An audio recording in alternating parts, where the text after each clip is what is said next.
Welcome to part 2 of our top 9 rear-wheel drive cars on the Nurburgring. If you haven't watched part 1, you should click the link that appears above or down in the description. That video goes through the list and gives the basic specs for each car.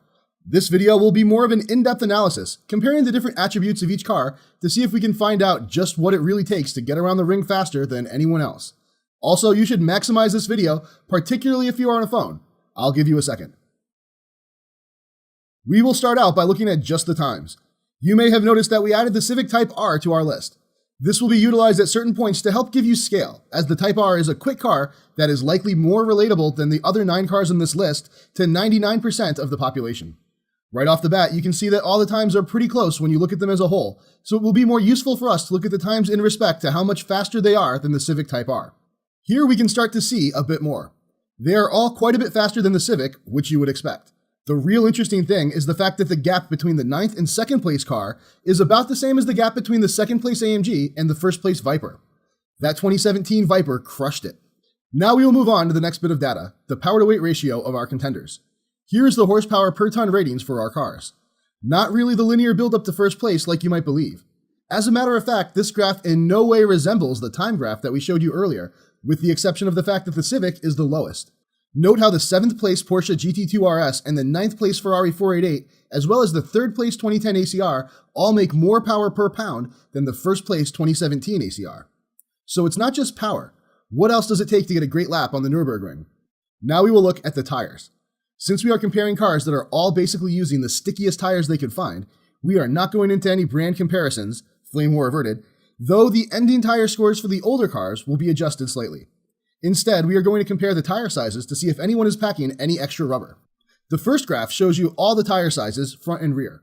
A lot of what you would expect here, being that these are all rear-wheel drive cars with the exception of the Civic, all of these cars have wider tires in the rear than the front. Also, as should be expected, all of the front-engine cars have wider front tires than their mid- and rear-engine counterparts. Since these cars have varying weight balance due to their varied layouts, it is more useful to look at them as tire totals. Here again, you can see a chart that in no way resembles the time chart that we saw earlier, even when you adjust the tire sizes to account for the car's weight.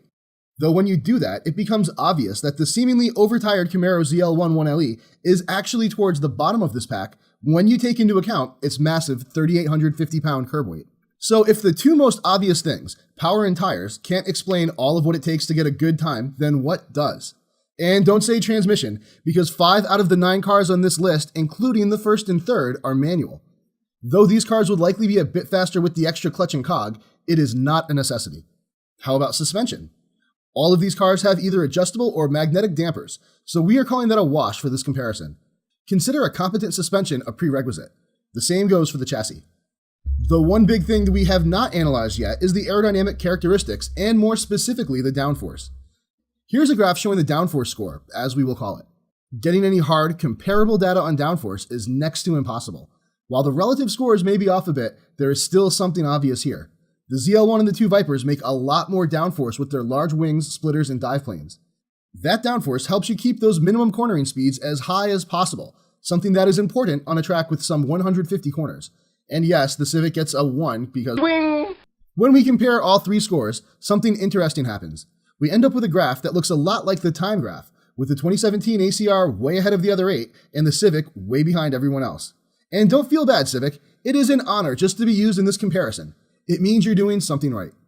It is interesting to see the different ways that these cars achieve their performance. The Ferrari definitely seems undertired in this company, particularly in the front. The Ferrari could also use quite a bit more aero, but then again, that's what Special Ediciones are for. The ZL1 needs to just lose some weight. The 2012 ZR1 could have used more aero as well. Good thing it looks like the C7 ZR1 is going all out in the aero department. It should be noted that the performance scores of all the cars utilizing a manual here were adjusted down a bit to account for the speed and extra gear that the 7-speed dual clutches have.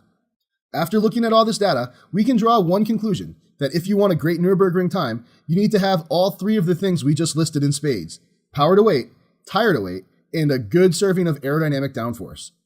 If you like this video or are just feeling charitable, be sure to click that subscribe button or the circle me so you can see all of our newest content right when it comes out.